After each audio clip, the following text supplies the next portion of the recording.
Hello, and welcome to this webinar. It's the first one of 5 that Cactus are organising this week, and it's a very special week, of course. It's the week in which we are celebrating the process of peer reviewing, and the theme of this year's peer review week is trust in the peer review process. And to speak about some of the issues around trust, in particular around how much trust has been either eroded or built up in the process of the global pandemic. I'm going to be having a discussion today with a few people who are going to help us investigate how the pandemic has affected this whole process. So before we do that, I'm going to explain who I am. So my name is Chris Lannard. I'm Director of Products and Strategy at Cactus Communications. I have around 20 years experience in a variety of roles around editorial and technology and product. And I've worked in many places, such as Emerald, Climate Central and Elsevier. And I have many interests. One of them is trying to build a more supportive space for researchers. And Cactus is on the organising committee of the Peer Review Week for 2020. You may not know who we are unless you're an author, because for authors, we are quite well known. We have 18 years of experience. We have served over 500,000 authors, primarily through our editing service, Editage. But you can see on the bottom of the screen here, there are other brands which are emerging all the time. And we are recommended by over 1,600 academic journals.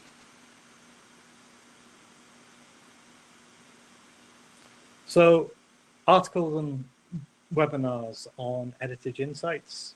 You may not be familiar with Insights, but Editage Insights provides comprehensive resources covering all stages of the publication process in multiple learning formats. We try to give updates about trends and global industry news. But we enable authors to clarify all of their queries about how to get published through an expert Q&A forum.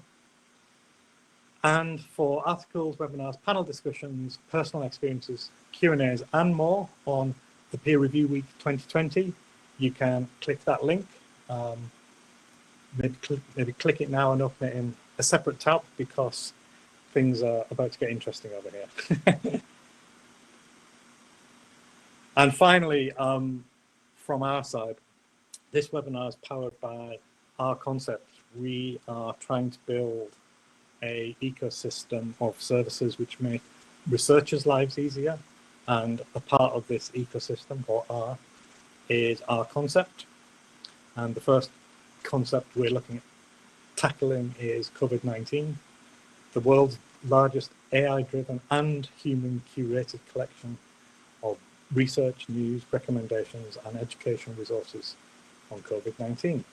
The link is there. Again, open it and maybe look at it later. So let me introduce you to my co-panelists this afternoon. The first is Duncan Nicholas. So I will read from my notes here, and please feel free to interrupt if any of this is incorrect, Duncan. So Duncan is the director of DM Journal Publishing Services. He's president of the European Association of Science Editors and a trainer for ALPS.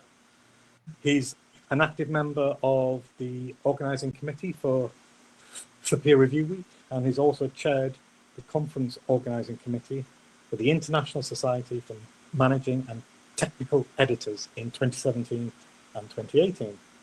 He has over 16 years experience working in the journal publishing industry, providing independent editorial consultancy and training courses to publishers, researchers, and the wider scholarly community. I hope I got all of that correct, Duncan. Yes, all accurate and Excellent. correct. Glad to hear it. And our second panelist is Manlio Vinciguerra. So Manlio is a principal investigator at the International Clinical Research Centre at St. Anne's University Hospital, Brno in the Czech Republic. He has over 19 years experience of research in several European countries such as Czech Republic, UK, Germany, Italy, and Switzerland. His research focuses on epigenetic mechanisms affecting cell metabolism, aging, and cancer. He has authored over 170 publications and serves as an editorial board member at 11 journals. He's also volunteered as an ad hoc reviewer for more than 90 journals. So a lot of experience there. I'm not sure if Manlio's managed to sign in yet, so I may just pause very briefly to explain what's going to happen with the session. So we're going to have a quick round of questions which have been pre-prepared, and we will have a discussion around how to maintain trust in the peer review process during COVID-19. At any time, anyone on the webinar can ask any question. Please post the questions in the chat window to the right-hand side. And after we've addressed the first handful of questions that we've pre-prepared, we'll then start to take questions from the chat window. Another thing to mention just before we start is if you look on the left-hand side, you can also see a link called Handouts. There is a file in there where we are referring to some resources and some websites throughout the course of this particular conversation. So I can see we have Manlio with us now as well. So that's excellent timing. Well, good afternoon. I just solved some technical troubles, so it's fine. Excellent. I'm glad to hear it. I was just explaining that the handouts are available now to everyone in the audience. I would suggest you download this and we can refer to some of this as we go along. So without any more ado, I'm going to move on to the first set of questions. So it's been an exceptional 6 months that we've been living through, and we've seen an explosion in the number of articles that have been submitted to journals. Can you summarize for us what the most common or significant changes are that journals have had to make to their review processes in response to COVID-19 constraints? And I'll aim that one first at you, Duncan.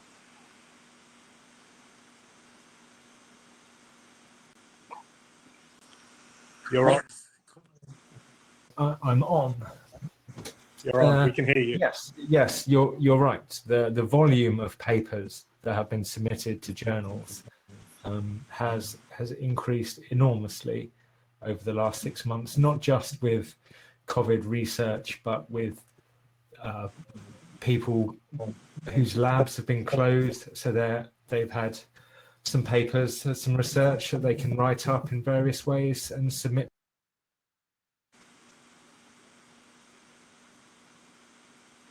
Is the audio done?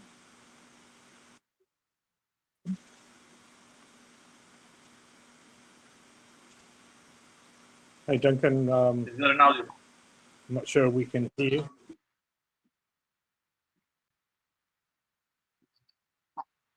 Back? Yes. Oh, that's strange. Sorry about that. I don't know what happened there.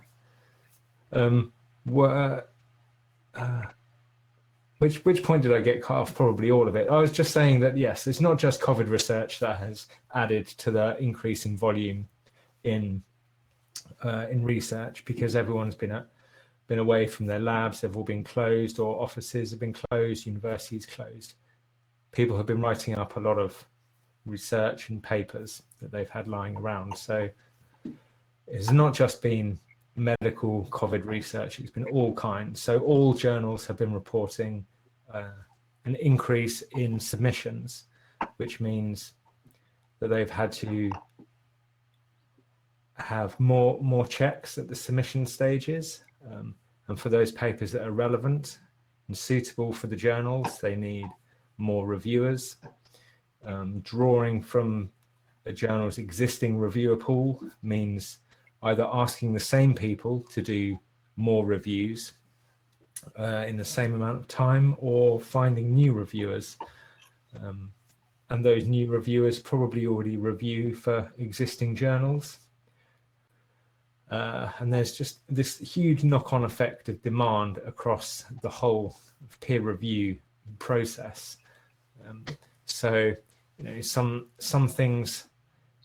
One of the first things which a lot of journals did was put a status on their websites, telling people that they are acknowledging that the increase in number of submissions was happening and things were slowing down, and also, of course, office disruption and process were being slowed down to deal with. So there was, as I'm sure everyone is aware, everyone experienced it, which is another very interesting thing, that everyone was pretty much experiencing the same thing at the same time. So generally there was a lot of sympathy. There has been a lot of sympathy between all parties in various processes of things that have changed.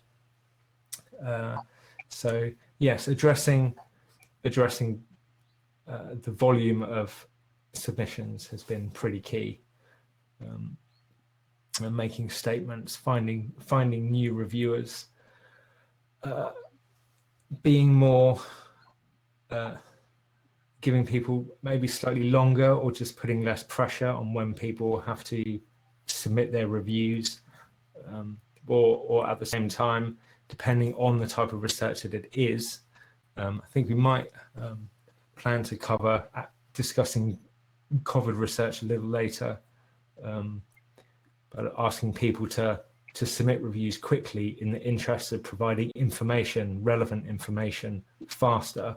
So yeah, many things all happening at the same time. Sorry, Mario. Sorry, I was just going to say, which of those do you think has had the most effect on maintaining the author's trust in the review process? Is it acquiring new reviewers? Is it asking existing reviewers to promise to return reviews quickly enough, or is it? First, I would like to give an idea of the size of the phenomenon, of the issue. So I did some colleagues. We did a search in PubMed with the mesh criteria cancer. So in 2019, for every 3 papers submitted focusing on cancer, there were 2 papers submitted focusing on COVID, which is enormous. If you think about the fact that how big is cancer research, meaning it means that the field has been monopolized by COVID. I think that the journals try to deal with it by increasing the pool of reviewers, maybe also fishing among the young ones, not only among the experts, the so-called experts. And they also try to accelerate the process. So they give less days. Normally, journals grant the reviewers 7 days or 10 days to perform a review. Sometimes journals ask 4 or 5 days, which is very, very quick. I think the problem is that what the journal face as a problem is to try to guarantee the quality of the review, because by speed up the work. Basically, the reviewers do a job that is less rigorous and less pondered. They don't have less time, and so that risks to produce research or science which is a lower quality. And I think that one way to deal with it is also to guarantee the transparency. So let's say, most of the time reviewers are anonymous, so they don't, you don't know who they are. But some journals are now offering the possibility or having an open review system. So let's say the identity of the reviewers is known, and when your name appears out there, you are more responsible in your job. So the reviewers are more responsibilized, and they do a better job. So I think this depends obviously from the publishing house. Like Frontiers has this policy, and more and more many other publishing houses they do that. So it's probably a good point to move on to the next question then, which are, what are the challenges the reviewers are facing because of COVID-19? So there's always a balance to strike, it seems anyway, between the in-depth review that might take you 3 weeks and you would read the paper several times, and the kind of global importance of, we're in the middle of a pandemic here, we need to get valid research out as quickly as possible. So what other kind of reviewers are, what other kind of challenges are reviewers facing, which has been unusual in the last 6 months? I go first, or Duncan? You right. go first, Manuel. Well, So I peer review quite a lot for my job, and I think there's been a surge in submissions. Like the volume of papers related on COVID is enormous. Personally, I'm not a virologist, but I received a good dozens of papers to review on COVID, and I basically refused because I'm not an expert. So there's a huge amount of information that is processed, and often the reviewers are not even qualified to review this information. So I think the challenge for reviewers is to filter also the good science from the bad science, and to be also competent, because there is a lot of critical information. There's also basic information that one must discriminate. And with a colleague that is also a patent officer, we did another research, and we found out that many people who publish research on COVID, they never worked with virology before. So there's also many scientists that to search for visibility, they all of a sudden start to work on virology and on COVID in particular. This is a real phenomenon. So we have a big amount of scientific production that is coming from scientists that they want to be visible, they want to contribute, but they're not necessarily experts. So this is another phenomenon. It happens quite often because scientists try to get visible because they look for funding or for visibility, and sometimes it's difficult to discriminate what is like science coming from experts or some science coming from less experts. So a reviewer also has this job: try to distinguish what is a high-profile science from, let's say, low-profile science. I think this is important, and with this enormous amount of literature appearing, is difficult to filter the good science. Let's say the crucial information. So how the virus works, how the virus is stopped, and because we are bombed by lots of reports, and sometimes many of them do not add much information. So I think the peer reviewer really is to try to understand what is important and what is less important. Danke.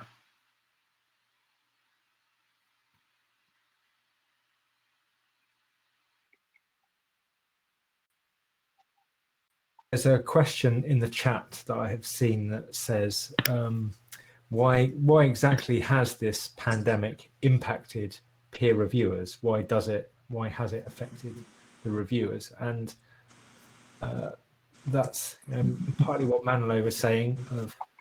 This is a novel virus. It's a novel situation. Many of the characteristics of the virus appear to be unique, at least new.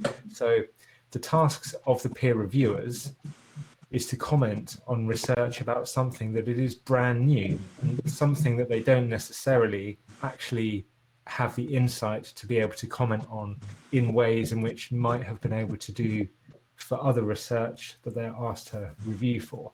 So in a way, they're in the same situation as everyone else. And although they may be virologists or working in the field of pathogens and viral disease communication, they don't actually know the situation with this particular virus. So that's one of the challenges and one of the demands that's being made of people. The second is, like we said in the introduction, well, peer reviewers are they are authors, they are researchers, they're one and the same people. And also, they're just parents and husbands, wives, and things. Just humans. Yes, that's probably humans. Yes, there's a better catch-all term. Just trying to kind of cope with the situation. So there is a sense of pressure there of being asked to be the people that can verify the value and the importance and the legitimacy of this work.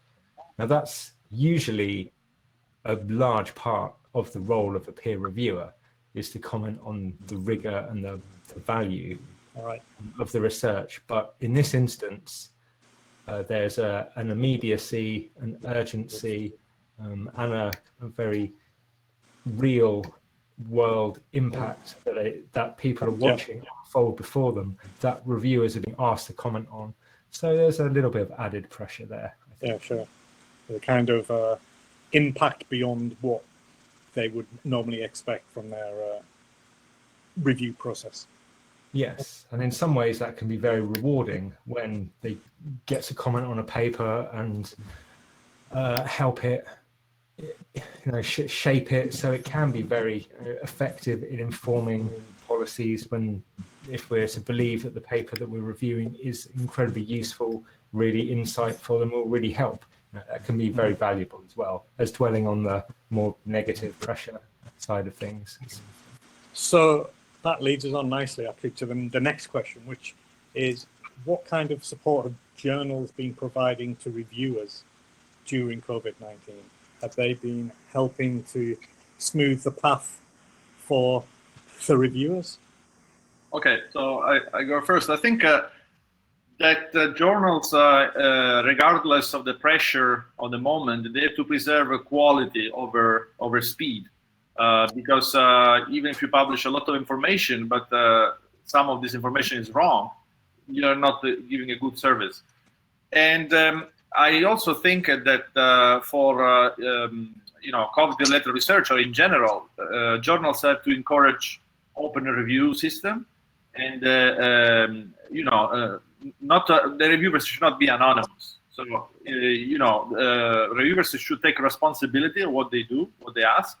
Everybody can make a mistake. We're all humans, but hiding behind the anonymousness is not a good thing. And also, many journals do that, but also publish the review history. So let's say the questions that were made to the authors, how the authors address those questions, so the timeline, what was asked. So because like that, a person that wants to read the paper understands what was the review process behind it, so what was asked. Very little was asked, or maybe there were crucial issues. So this is important. And also, given, as I said before, that sometimes this low quality science appearing, the journals have to react promptly. to cases of misconduct. So in the resources file of this webinar, I have indicated a link to a paper from Lancet. Certainly, people are listening to us remember Donald Trump talking about hydroxychloroquine as a main drug against COVID. And there was a paper appeared on Lancet where the authors showed that actually hydroxychloroquine doesn't work. However, it was a spectacular case of misconduct where basically half of the authors were fake names. And the data came from a company or a society that never disclosed any information about those data. So who were these patients, how they were treated, we don't know. And that appeared on Lancet. Lancet is maybe the best medical journal out there. So they were misled. But Lancet also reacted immediately. So they retracted the paper, apologized with the readers immediately. And that's also important. Because when journals make mistake and they do not retract papers, it's also they lose credibility because it's like they don't admit that they publish, let's say, low quality science or they made a mistake. So I think in this case, Lancet behaved very promptly and also correctly. And I think that if other journals, and not even so high impact factors such as Lancet, but also small journals, they would behave the same. So retract papers when they're wrong. They would give to the community a very positive signal. Exactly. So I mean, the whole process about reviewing is that it's conducted by humans, right? And humans make mistakes, and those mistakes can be propagated through to a published paper. I think it's important what happens at that point. And I think the Lancet did a good job from that point in dealing with the situation. If anything, from an outsider's point of view, I was more inclined to trust the review process because I know that mistakes will be edited out, even if it happens slightly later than we would like it to. Duncan, have you seen any unique support that journals have been offering to reviewers? Well, one thing that has happened that I included some information about in the handouts is how quickly a series of journals, lots of different journals from different publishers, created registered reports, commons. So I linked to a few examples, and pre-registered reports certainly take some of the weight off of peer reviewers in the later stages. So for people that are not familiar with registered reports, this is where a research program is written up, the introduction and the method, the proposed method for the research is written up and presented as a proposal and submitted to the journal. And reviewers review the methodology and make sure that it's logical, rigorous, and sound, and that they would, in principle, accept the paper for publication if this is the process by which the data is collected and analysed as well. The statistical analysis technique would be included there as well. So regardless of results, the paper would be accepted and published based on the method being sound, as that's the most important part of the process. So with that Lancet paper example, if the data in a registered report, the data on which the research is based could have been presented, and the reviewing team looking at that could have assessed whether that data set is valuable and worthwhile. And that could have been, that's one way in which that research could have been noticed at an earlier stage of whether it's valid or not.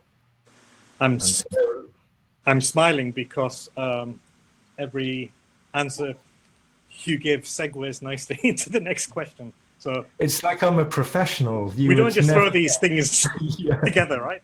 So the next question is, the next question would be, what have journals been doing, or what should they be doing to build trust with not only authors but also the readers and the reviewers? And I think we've covered some of this in that if mistakes are made, they are owned and everyone holds up their hand and says, yeah, this was wrong and that particular process is corrected. But are there anything else any of these journals can do to build trust specifically with authors, readers, and reviewers?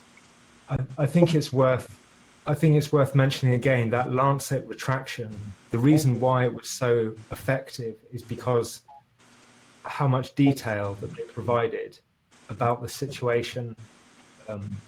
Because lots of papers are retracted, but often the retraction statement simply says this paper was retracted due to an ethical issue. The authors requested this to be retracted, the editor requested this, and there's actually no information, and we don't understand why, what was wrong with it. All we know is there's something not right about this paper. But the Lancet one is a very good example of how retractions ideally should be handled, with much more information, much more transparency into the whole process and what actually is the issue with the paper. So that goes that little bit extra distance and helps to build that trust with everyone in the process. Yeah, I also think that if you think about the perspective of the journal, if you have the editor of Cell or Science or Nature, retracting a paper is actually bad publicity, because it means that the process that you are endorsing can be flawed. So it's like saying I'm guilty. So basically, big journals sometimes do not like to retract paper because it's a bad publicity. But I think that in this era where, for instance, we're witnessing a lot of submission COVID related with also some wrong information out there, journals should really do like Lancet, so retract promptly the papers when they are wrong, but also demonstrating that something is wrong takes the same time that to demonstrate that something is right. So also the let's say process of evaluating a report and saying that the analysis was wrong must be done properly. So you need sometimes in the commission. In the commission of investigation held by the university where the authors are affiliated, to demonstrate. So also it must be taken seriously. Also, when a study is flawed, retraction is a process that must be evaluated seriously. Sure. Wonderful. Right. Well, I'm just going to alert our admins that we're heading towards the final question now. So if you want to start collating other questions from the chat window, that'd be good. There was a question from the chat. It was very interesting. Somebody asked why COVID is more infectious in some countries rather than other countries. And it's a very interesting question. I think nobody has the answers. So there we go beyond the peer review discussion, but that's it. Sure. Yeah. Are you aware of any successes or unusual stories related to trust in the peer review process that happened in the last 6 months, shall we say, since the start of the pandemic? So we've talked about the famous Lancet experience. There's an experience outside of journals with a infamous preprint that was published on the Friday, and I think the weight of public comment on that meant it was retracted on the Sunday. I don't know if you want to expound on that, or if you have any other examples of success stories for review in the last 6 months. Duncan?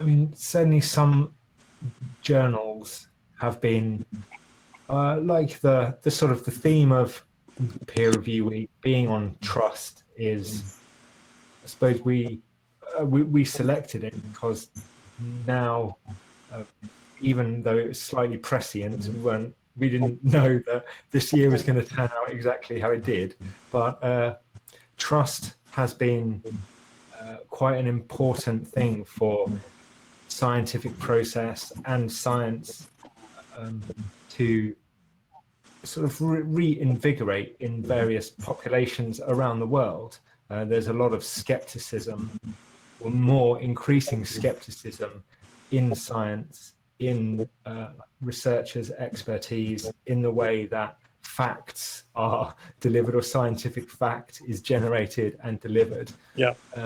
So the theme of trust in the world, in politics, in society is quite important. So for a long time, even before COVID became the pressing issue, the issue of trust, journals have been trying to develop more transparent policies, present all of their policies on the journals more effectively, display citations, make open citations. So even if the full paper is behind a paywall, the list of citations is open and available for anyone to check to see what other research that paper is based on.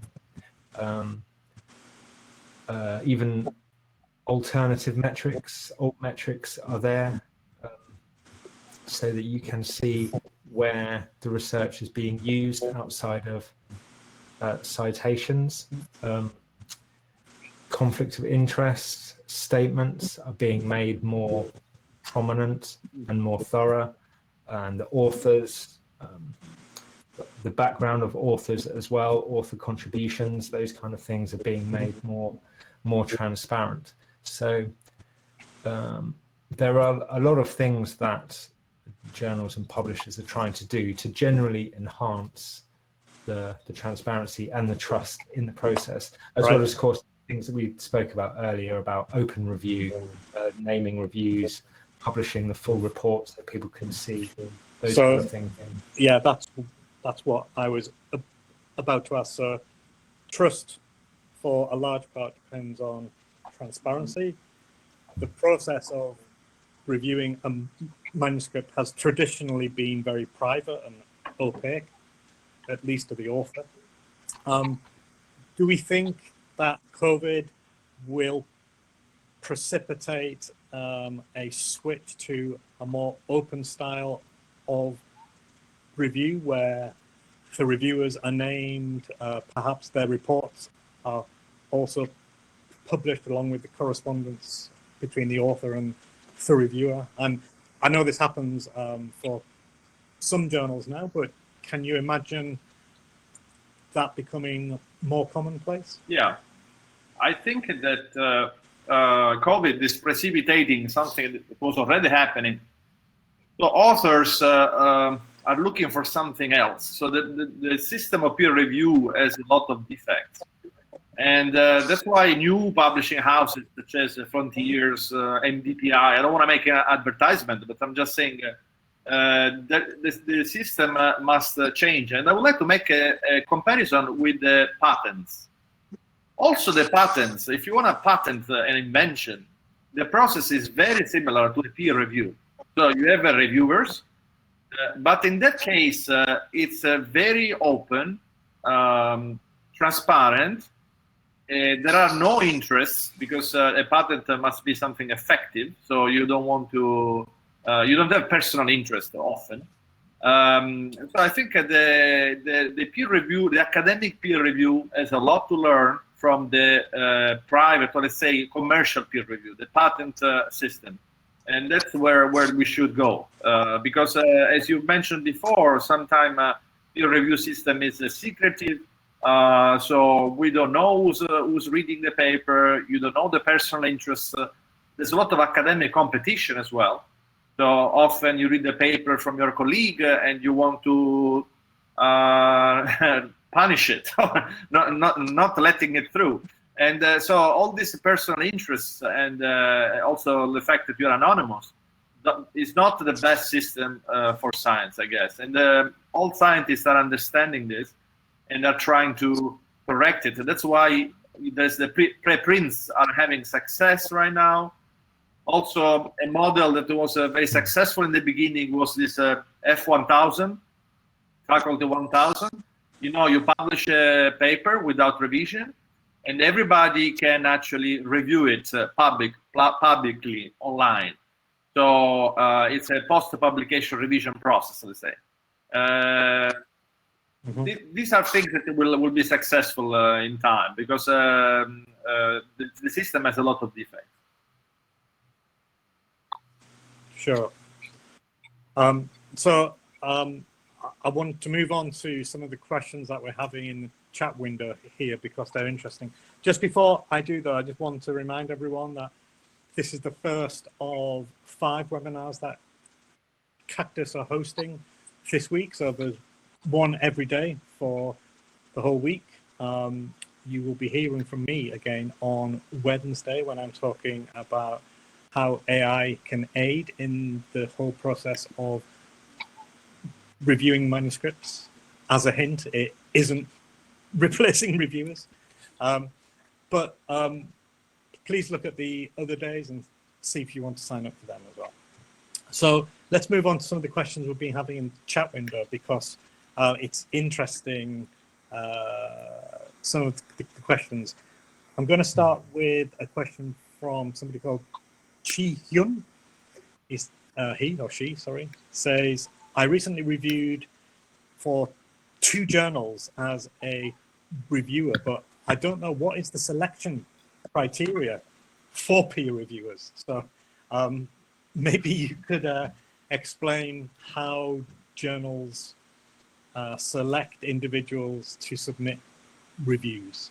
I go. Okay. Okay. Whoever, yeah. So I can tell you. So platforms such as Editorial Manager, for instance, most journals have use a platform called Editorial Manager. This platform allows you, the editor, to find reviewers from the literature using keywords based on personal classification, for instance. So let's say your paper is on liver cancer, and the system will find automatically suggest names of authors working on gastroenterology, which is the keyword, in the literature. And so this is totally anonymous. It's an automatic system and it's anonymous. However, it doesn't work very well because sometimes the expertise doesn't really fit. So reviewers will refuse the invitation. So the editor often also knows personally some experts. It's a pool of experts that they know personally, and they know that these experts can evaluate a particular topic. So that's what the editor does usually. Sometimes when the editor does not find reviewers, it's because reviewers basically refuse. They are busy, or things like that. So in my experience, this is the process. Mm-hmm. So I guess the answer is, if you have already published on a similar topic, yes, editors will find you and invite you. Wonderful. I don't know if you have anything to add to that, Duncan. Yes, I mean, sometimes, quite a lot of the time, editors might have to go outside of their peer review systems as well. Look through platforms of Web of Science, Scopus, look for articles that people have published, and then look them up on their website as well. Look for their faculty profiles, background profiles. Mm-hmm. Sometimes people do like a fair bit of background research, looking for reviewers to invite as well. There's also Publons. A lot of the information in Publons is taken from systems like Editorial Manager, Scholar One, and that pulls in all of the reviewing activity, the subjects, the very specific subjects and articles that people have been reviewing. So editors can use Publons to search for reviewers as well, which is based on review activity for more than just the one journal. ORCID you can use as well, that has reviewer activity, but I'm not sure it's actually searchable from that way. Maybe it is. Yeah. So speaking from the other side of the fence, I was responsible for finding reviewers for quite a long time. And it's a hard process because more often than not, invitations to review are either ignored, they go to spam, or they are rejected. So you sometimes have to find 6, 7, 8, 9 reviewers for individual manuscript in order to get 3 reviews. And you try every trick in the book. So you look through the in-house reviewer database, you will look through Scopus, you look through Web of Science, you look through Google Scholar. You'll then start looking through the reference list, and yeah, it can be a fairly exhausting process just from the journal side anyway. There's a question here which is about research, but we could frame it in terms of the review process. So it's from somebody simply called Ted. He says, by speeding up COVID-related research, regular research is being sidelined and it can harm junior investigators. What do you think about COVID-related research taking precedence over I think that research? You know, maybe in 1 year we will not talk about COVID anymore, because if the vaccine is going to be out, the thing disappeared as the plague disappeared or anything like that. So it's a very contingent situation. It's an emergency situation, and we all try to react. The scientists try to react, but when this will be gone, then the phenomenon will be over. But maybe there will be another emergency, and the phenomenon will propose again. So I think that we have to leave the moment in a short term, because it's possible that in 2021 the problem will be less important. I think we have to consider that too.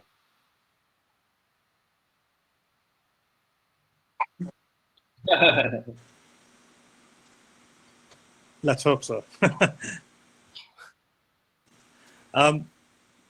There's an interesting question here from Bishnu Prasad, who asks, what are the basic parameters for reviewing during COVID-19? But I'm guessing, what are the basic parameters anyway for a review? What are you looking for in a manuscript as a reviewer, and in a review? Yeah, I think the basic criteria for reviewing a paper are basically, first, if the paper makes sense. So if there is a good question and behind it, so how it is built. Let's say, what is the background, what is the question, how you address the question.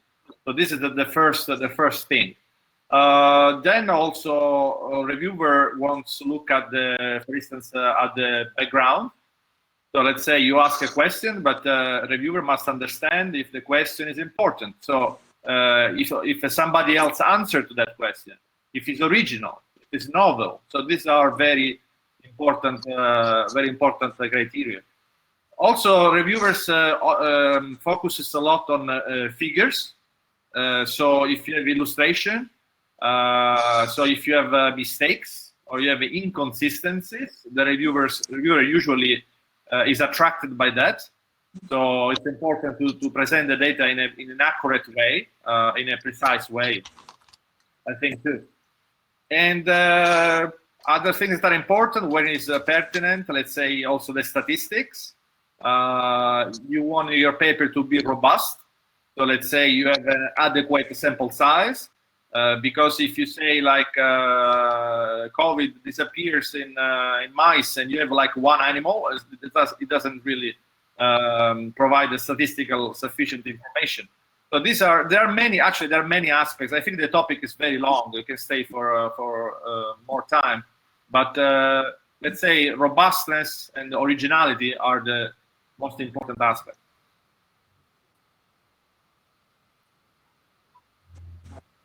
Mm-hmm. Great, thank you, Manlio. I have some other questions here. So there's an interesting one. Why do some journals ask for suggested reviewers at the time of submitting a manuscript? So this is in the submission system. You upload your manuscript, you input all your information, all that about your co-authors, and then you're asked to suggest reviewers for your manuscript. Now, we have spoken about how hard it is to find qualified reviewers for manuscripts, but obviously the process is somewhat open to abuse. Are you guys familiar with this process, and have you seen it succeed, or is it something that's kind of frowned upon nowadays?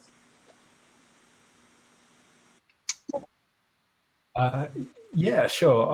I've seen it. It can succeed. I've seen some journals use it consistently, and I've seen some journals and publishers take down the option entirely from all of their journals because there are problems associated with it. So the entire range.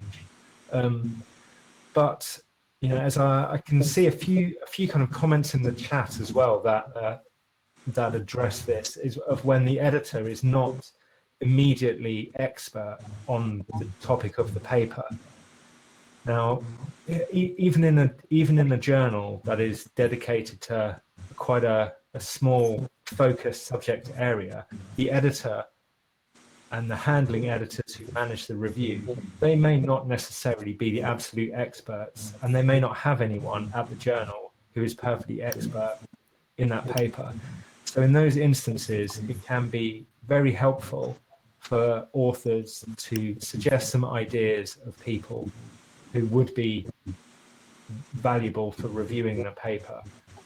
Now, usually those people, we kind of recommend a process to choose those people as being from the references that have heavily influenced what the work is based on, or some recent results that the work is based on, and they should have no conflict of interest already.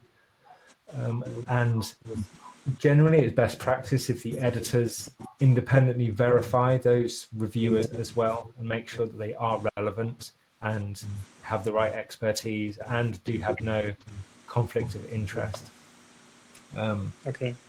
So they can be very useful, but those areas are where authors suggesting reviewers becomes a problem. And the most extreme instances of it being a problem is where the authors make up reviewers or suggest someone that they know. They create email addresses and they review their own papers. Mm-hmm. That has happened enough for plenty of journals to refuse to ever take author suggestions. So it's a very varied area, that one. Sure. Manlio, I have one for you with your editor hat on. So have you ever rejected a manuscript after it's been through a round of revisions? Because one of our authors in chat window has had that happen to him or her, and they're not really sure why. Yes, sure. I experienced many times, but usually you reject a paper after a first round of revision only if the comments from the reviewers were quite negative, and the effort that the authors put in trying to address those comments was not sufficient. So this happens usually when the work is edgy. So let's say it has a lot of issues, and one opportunity is given to the authors to address these issues. but for some reason they don't succeed. So that's the situation. I think it should be quite rare, but actually it happens. It happens a lot, and it happens also to me as author in high-profile journals. They gave me the opportunity to revise the manuscript, and then they refused it for no reason. They just said the editorial policy changed. So I think that journals have some freedom of action, and they don't need to justify, because they basically they provide, they're a business. Journals are a business, so they decide what's good for them at any given moment. So it's not fair, but in my experience, is how it works.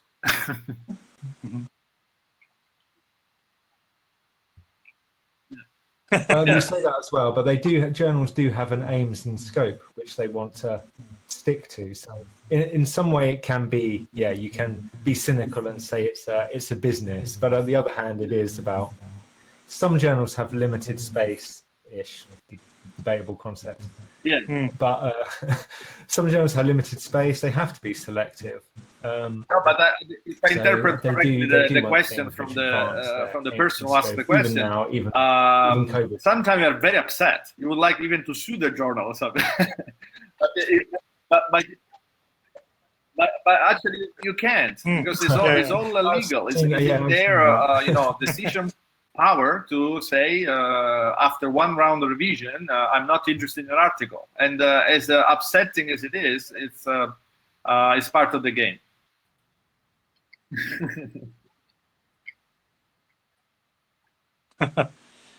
Wonderful. Well, on that fairly depressing note, I'm going to start to wrap up here. I want to say thank you very much to yourself, Manlia, and to you, Duncan, for joining us this afternoon. I'm going to answer one last question on my own, because it says here, is there any training program for becoming the best reviewer for reputed journals?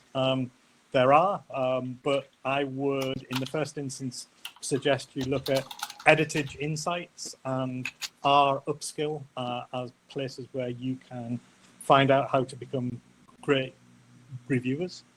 And then the only thing that remains after thanking my co-panelists once more is to say we are here every day at the same time throughout the week. And like I say, I'll be here again on Wednesday, but there are webinars every day, so please join us again later this week. And thank you very much once again to my co-panelists. It's been very enjoyable and educational as well. Yeah, it's been a pleasure. I enjoyed that. Okay. And thanks to everyone for their questions. So many questions. Yeah, they were great, right? Yeah. Loads of things. It will continue offline, So maybe. Pity we can't go another hour. Yeah. Now, Christopher. Bye. Wonderful. All right. Thank you, guys. Bye-bye, everyone. Hey, thanks, everyone. Bye.